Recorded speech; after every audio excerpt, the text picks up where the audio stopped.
ازيكم حبايبي عاملين ايه؟ وحشتوني. تعالوا بقى النهارده نتكلم كلمتين حلوين مع بعض، بس احنا ملناش دعوه بالفيديو ده خالص.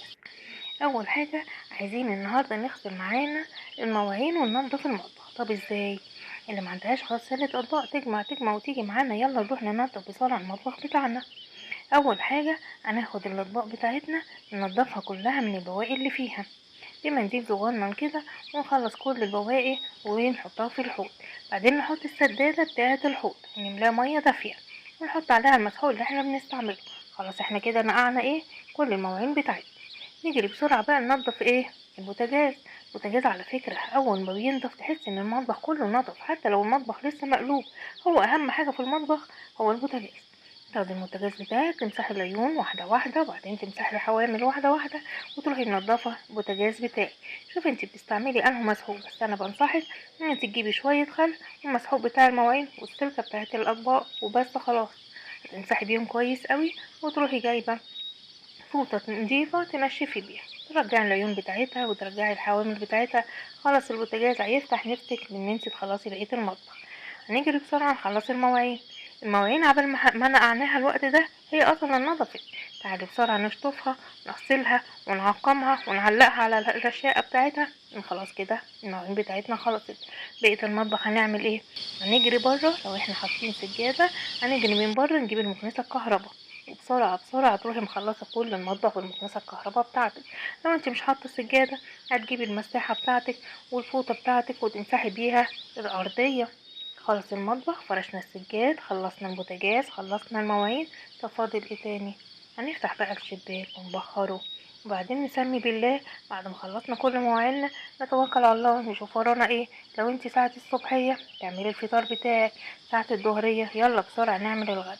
عايزة تشوفي الوصفة بتاعتي؟ اتفضلي شوفيها. عايزة تعمليها اتفضلي اعمليها. هي سهلة خالص ما فيهاش اي حاجة، بس انت تسمي بالله وتتوكلي على الله وتخلي نفسك حلوة وتبقي مبسوطة وانتي بتعملي الحاجة. هتلاقي الحاجة كلها بتخلص معاكي اوام.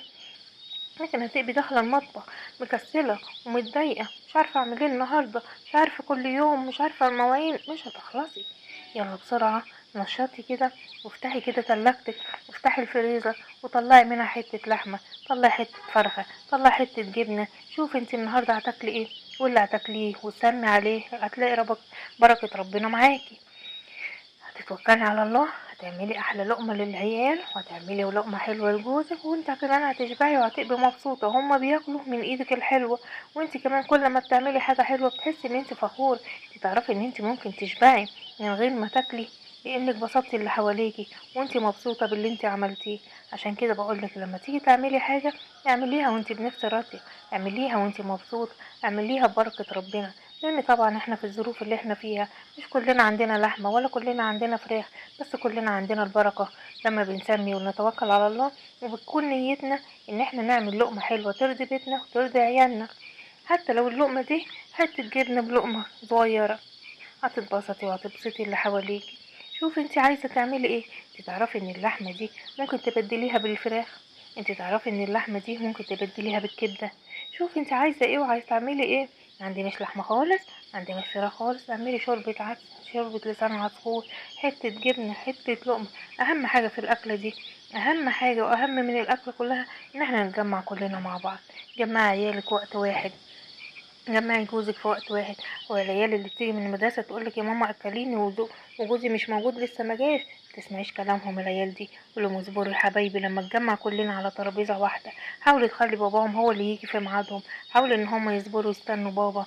المهم لما تاكلوا كلكم في لقمة، كلكم في وقت واحد، اللقمة تبقى فيها بركة ونحس ببعض ونتكلم واحنا بناكل. كل ما بتتكلمي مع حبايبك الصغيرين دول بيفهموا وبياخدوا الذكرى بتاعتنا دي تعيشوا بيها، وتقول يا ده بابا وماما كانوا بيقعدوا معانا، يا ده كانوا بينصحونا، يا ده بيتكلموا معانا. تحس ان الدنيا احلى واحلى. وتوسعي على نفسك كده لما تعملي لقمة صغنونة كده، وكمان اتبقى منها ممكن تطلعيها لحد بره، هيدعيلك ويدعي لعيالك والخير يزيد وكلنا نشبع، وكلنا محدش يقدر يبص في لقمة التاني لاننا كلنا راضينا بعض.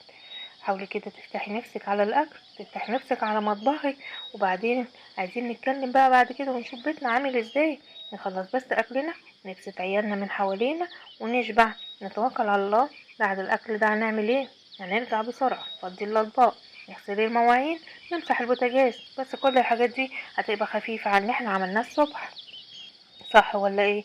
احنا اللي عملناه الصبح ده علشان احنا كنا مبيتين المواعين، لكن دلوقتي مش هنبيتها، دلوقتي هنفتح نفسنا. ده هما طبقين الرز على طبقين الخضار اللي عاملينهم على حتة الطاسة اللي عملنا فيها اللحمة، وبألف هنا وفي الشفا. ويا رب اشوفك دايما مبسوطة، و صلي دايما على نبينا صلى الله عليه وسلم.